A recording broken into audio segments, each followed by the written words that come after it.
Hello gorgeous queen, how are you today? So I am recording a quick video with 10 somatic practices that you can do that are really going to help to regulate your nervous system.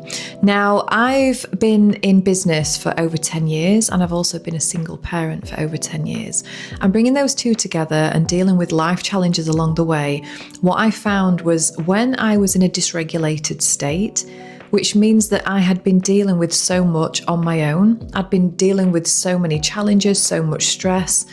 I could handle a lot of that on my own, but it got to the point where I was burnt out and I was still insistent on doing everything independently as a strong, independent woman, doing everything myself.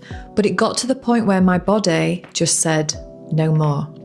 And this was my nervous system going into a state of reactivity to try and communicate with me that something had to change. And at my worst point, at my hardest point, when I was really emotionally challenged and stressed, I was waking up in the middle of the night having heart palpitations. It took about half an hour to an hour to really slow that down with like breathing. I couldn't sleep. I had racing thoughts a lot of the time. I was overthinking a lot. I found that I would go into freeze a lot of the time. So when it came to like me taking action in my business, I didn't know what to say. I didn't know what to do.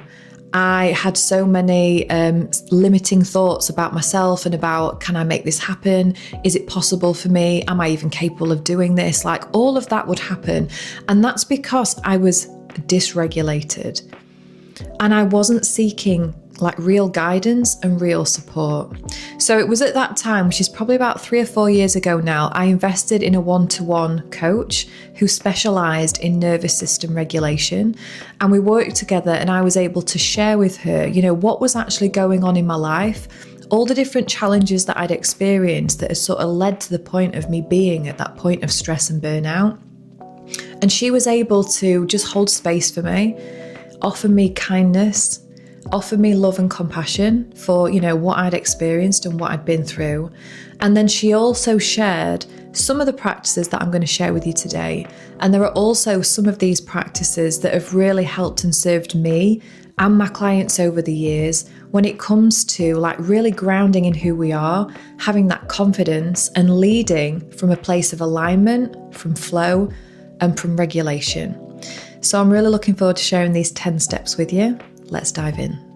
Now, some of these are going to sound like really simple, which is amazing because they are simple. So even though some of these are really simple, don't discredit or discount how powerful they actually are when it comes to you regulating yourself, your energy, and your nervous system. So number 1 is taking a walk outside. As a business owner, as a busy mum, we can get so stuck in the house, doing jobs, behind a screen, working on business, at the desk, at the laptop, and we just think, I'll just get this last thing done. I'll just finish this other task. Or, I've got a little bit more time, so I think I'm going to start on this project, or I'm going to do this, or I'm going to do some more washing. I'm going to sort the fridge out. I'm going to make tea. I'm going to do all these things. And we don't make time for the simple things. Do not underestimate the power of getting out for a walk, getting out into nature, getting out into the fresh air, and just taking in our surroundings.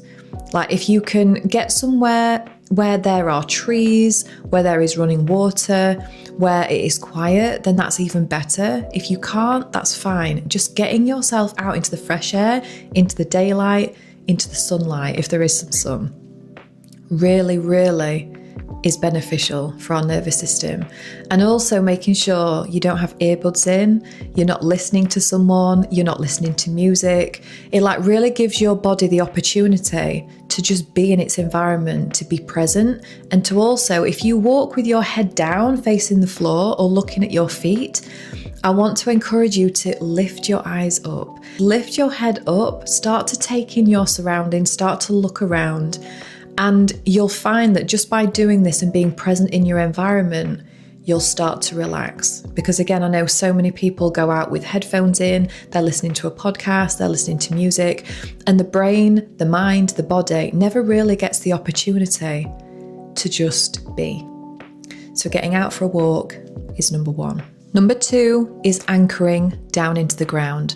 So this is whether you can do this inside. If you're able to do it outside on some grass, even better. But it's about anchoring your feet into the floor and really feeling them, like really noticing the sensation under the feet and pressing the feet into the floor. So if you are sat down, you can do it right now. Just place your feet on the floor and just press them into the floor, but notice them pressing into the floor. If you are able to get outside, you've got some grass in your garden or some grass somewhere, then take off your shoes, take off your socks and stand with bare feet on the grass. Just spend a couple of minutes, do some breathing, feet on the ground, face up, looking at the sunshine, and just have a moment to really feel into the ground. Animals do this after they have just been chased or there's been some danger and they are just in a state of panic. When that is over, they ground themselves, they anchor themselves, they take a look around and they bring calmness and stillness to the body. This is what this practice is doing, is anchoring you into your surroundings to show your body and communicate with your body that you are strong, that you are anchored, that you are grounded. Number 3 is yoga. So yoga is an amazing way to really connect in with the body and see how the body actually feels. So rather than doing yoga just from a fitness perspective or a health perspective or to get stronger or fitter, which it will do, which is a great benefit, it's more about, yoga is actually all about connecting with the breath and connecting with the body. It was never meant to be performative. It's a form of communication between the breath and the body and connecting the two. And when it comes to nervous system regulation, this means that you are fully connected with your body. It's getting out of your mind and dropping into your body. And with yoga, through the movement, you are gently moving energy and you can see and feel how your body is responding to the different movements, the different stretches, the different positions. You can start to notice if there's any stiffness, any tightness, and rather than getting frustrated with that, thinking, I wish I was more flexible, then just notice where you are tight, where you are stiff, where your body is calling for you to relax. And in those areas where you feel that tightness, that stiffness, just breathe into that area consciously. You don't have to do it for very long. Yoga stretches or practices, maybe 5 or just 10 minutes, but just be present, be mindful, notice those areas, breathe into those areas. And if you do this as a regular practice, you will start to notice that your body starts to feel more relaxed and it actually starts to become more mobile and flexible because you are being more consciously aware of the movement with the breath and how the body's feeling. Number 4 is working out. Now for me, my energy type, I'm very much into human design, little side note, and I'm a manifesting generator. And it means that I have a lot of sacral life force energy naturally in my body. And if I'm not using this energy up through the day, that can impact my sleep at night. And if I am stressed, if I'm emotionally compromised, if something is going on, I'm dealing with a lot of pressure. If I don't use that energy up and I don't shift that nervous energy or that anxious energy, or I don't move that life force energy that's driving through me, what will happen is when I'm in bed and when I'm trying to sleep, this is where I was experiencing the racing thoughts and the panic attack, the anxiety in the middle of the night when I was in bed, because I'd got so much nervous energy inside of my body from the compounded stress that the only opportunity it had to actually come out of my body was when I was asleep. And so my nervous system coach said to me, what workouts are you doing? Because actually some high impact, some cardio, some weightlifting, some dancing around, just something to get your heart rate up and your heart rate moving and really just move some energy through the body is really healthy and really good for your nervous system regulation. And I have to say, I 100% love this one. I no longer see exercise as a way of just like for weight loss or anything like that, because it's not. It's for health, it's for overall well-being, it's great for the nervous system, it's good for everything. And so I highly, highly recommend, if you don't already have some form of workout that you do, whether it's a class, whether it's a dance class, whether it's busting your ass out in the gym, whether it is like having a little dance party in the kitchen, make sure you schedule in every week some time for you to do some high impact cardio, some weights, just challenge your body in some way where you're moving some energy, you're getting a little bit of a sweat on, and it will really help you to regulate your nervous system and help you feel more grounded and stable in who you are. Number 5, one of my absolute favorites, making a cup of tea or a hot drink of your choice. So whether you like a coffee, whether you like a fruit tea, whether it's just like hot water with some lemon in there, whatever your choice of drink is, but having a nice warm drink and just sitting for 5 minutes in peace. Now listen, as a single mum for so long, this used to be precious for me because we don't always get very long to have peace and quiet. I mean, my tea used to go cold and I would drink it cold because it just never seemed to last as a hot drink. So I started to intentionally just find some time in the day, whether that was after dropping them at school, when they were having a nap, when they'd got like friends round, or when they'd gone to bed, just some time in the day to not fill with more jobs or things to do, but just to carve out 5 minutes of my time just for me to be still, to be present, to think about the things that I was grateful for with a cup of tea, and just give myself that time. If you can do 10 minutes, even better. Number 6. So this one is if you are experiencing dysregulation in real time. So the first 5 were very much about, things that you can do, practices that you can do to as part of a healthy lifestyle to help keep your nervous system regulated. Now, the next 5 are for you if you are finding yourself in a state of dysregulation, which I very much was like a few years ago, like I said. So number 6 is when you are emotionally like feeling it. So when you are in a state and it's like you can feel it in your body, you don't feel rational in that moment. Just take a moment and ask yourself, when you are going to make a decision, when you are going to do something, am I reacting in this moment or am I responding? And if you are in a state of reactivity, so you are emotionally heightened, this is where you have to take a moment, you have to breathe, you have to ground, and you have to calm yourself. Now, with me, this is just taking myself off, doing a few breaths, whether that is going somewhere quiet, locking myself in a bathroom, or doing something of the sorts to just, and especially if you have kids, kids have a lot of emotional, like bigness, they're learning about their emotions. And as the parent in that relationship, especially for myself, like being the single parent, dealing with all of that on my own with 3 kids was a lot. It's not as much now because they're older, but when they were younger, it was a lot to hold everyone's emotions. And when their emotions were heightened and my emotions were heightened, in order for me to lead in that situation, I had to do this and not expect them to do it. I had to lead by example. So if I could feel that emotions were getting heightened, either in myself, in them, or both, I would say we just need a few minutes.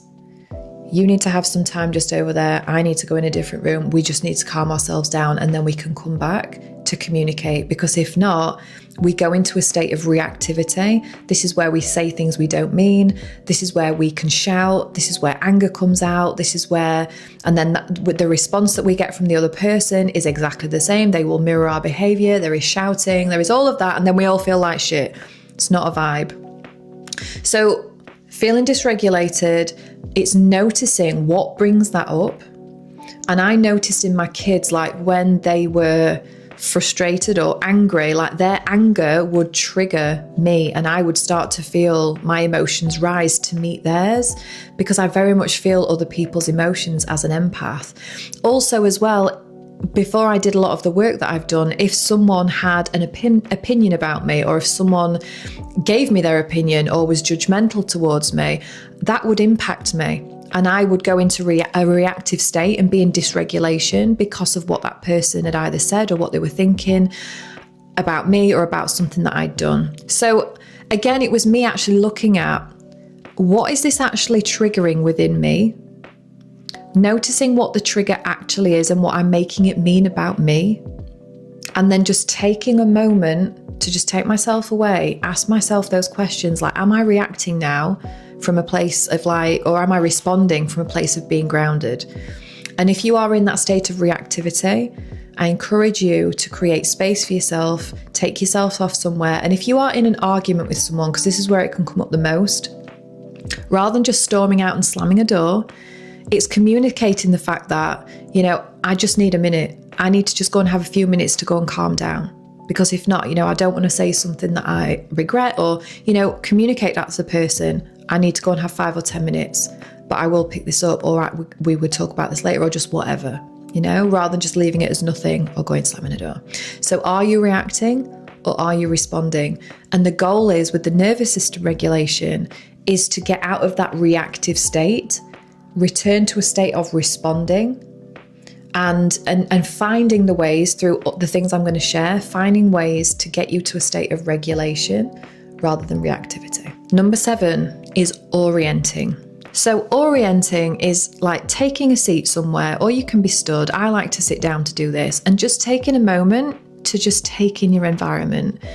As humans, we can find ourselves very much inside of our heads most of the time, and we can go into our unconscious most of the time. So our unconscious mind is the part of our brain, it's like 95% of who we are. We run on autopilot for the majority of the time. The conscious brain, which is the part of the brain that makes decisions consciously, makes up just 5%. And so you will find yourself, like when you want to start making changes, when you start to want to have new habits, or you are experiencing that anxiety, you want to change something about it, it isn't something that changes overnight, because your default setting is the way that you have been for a long time. And when you start to make changes, you've got 95% of yourself to reprogram with just a 5% chip, okay? So this is why so many people go to take action moving forward and then find themselves doing the same thing, or procrastinating, or self-sabotaging, or like going back to who they were, even though they're trying to move away from that. This is completely normal. Welcome to being a human. This is your primal brain taking over, so this is completely normal. You're not a failure, you're not useless. You're moving through this process. And so orienting is when you find yourself going into default and you slip into your mindset, and you know the negative self-talk takes over, or the default way of thinking and being takes over in here. It's noticing when that happens. And when you notice that, which is part of what my work is all about, is just helping you to notice like yourself and get fascinated with how you think and how you feel. When you notice it, this is about then orienting and getting present. Because when you slip into a state of subconscious, this is where the overwhelming thoughts can come in. This is where the disempowering beliefs can show up. This is where you start to tell yourself all the ways that you can't do something, or who were you kidding? This is when all the stories come up related to past experiences that aren't here now in the present. But the brain and the body subconsciously are holding on to energy from the past, experiences from the past, and they are in the past. And the way that you can recalibrate this energy and change it is choosing to do it consciously right now in this moment. And it's not easy work all the time. It's not. It's catching yourself in the moment, and orienting is when you notice that this is happening. And you can do this even if you're not like having a meltdown or something's going on. You can do this as a practice anyway. It's very good to do on a daily basis, just to ground yourself in the present moment. But if you find you're going through it, then orienting is just simply taking a seat, getting out of your mind, and just looking around and using all of your senses of your body to communicate to your body and your subconscious that everything in this moment is actually okay. You are safe. So obviously it's being in an environment where you can do that, being in a place where you can sit, You can listen to the sounds around you. You can look around at the different things in the room or out of the window. Like I can see a tree, I can see my tripod, I've got a mug of tea on the desk, I've got some crystals on the windowsill. I can take a moment to like really look at these items around the room and outside. That communicates to my body that I am safe. I can make sure I'm sitting, I can feel my seat in the chair, I'm putting my feet onto the ground, rubbing your hands together, placing your hand on your heart, like touching your body on your chest. This is like an embrace for the body. This is again creating that safety. It's communicating to your body that it's okay, all is well, I am safe.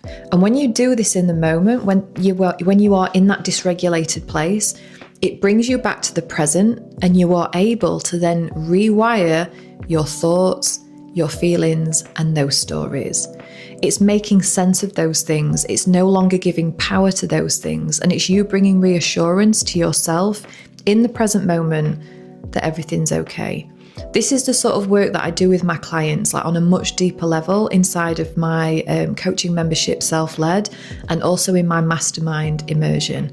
Because this is the work. You know, if you find that you self-sabotage a lot, you go into anxiety spirals, your confidence dips, it's not who you are, it's just who you have been, based on your environment, based on your upbringing, based on the different things that have happened to you in your life. Like there is nothing wrong with you, but it's your subconscious. It's the way that it brings those feelings to the surface. Like when you go into that default subconscious mode, every time that happens, it's an opportunity for you to choose a new truth that serves you, that empowers you. And by doing this, by getting present in the moment, by orienting and grounding, you then get to choose with the conscious mind because the body is settled, rather than getting stressed and shake and getting like this and then going back to the way things were, or sabotaging yourself again in the moment by letting the mind lead and just letting like the subconscious lead you. Like this is how we go into the conscious brain and we start to reprogram the subconscious. Okay, that was a long one, but it was a good one. Number 8, a lovely simple one.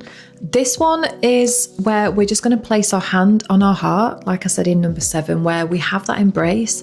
You can put 2 hands on your chest, or some people will put, you can put your hands just, and I've got the microphone, but like this, and you can just hold yourself.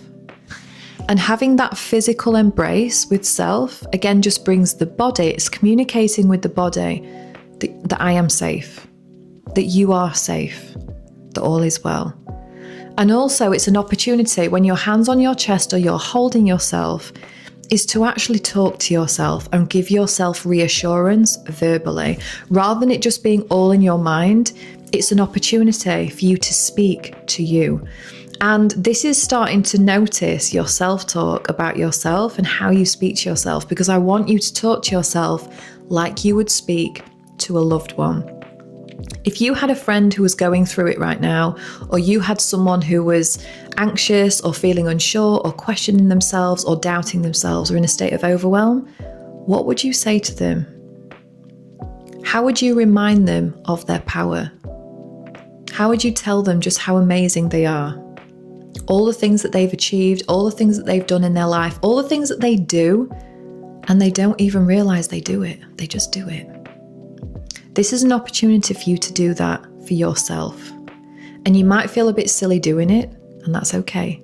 The more you do it, the more normal it will feel, because you have to become your own best friend. You have to become your best cheerleader in this life if you are going to succeed. And so hand on heart, speaking to yourself, whether it's you telling yourself, you know, I am safe, I am well, all is okay, I've got this, I can do this, I can handle this. Whatever affirmations feel good to you. Don't use someone else's affirmations if they don't feel good. Create some affirmations that serve you, that work for you, that feel good for you. You can always change and evolve them over time. That's good. But what feels aligned for you right now, lead with that. Speak goodness into your heart, okay? Number 9 is slowing it down. Come on, hyperachievers, where are you at? Okay, busy, busy, busy, rushing, rushing, rushing. Life will always call you to be busy. Life, society, your environment will always be demanding your time.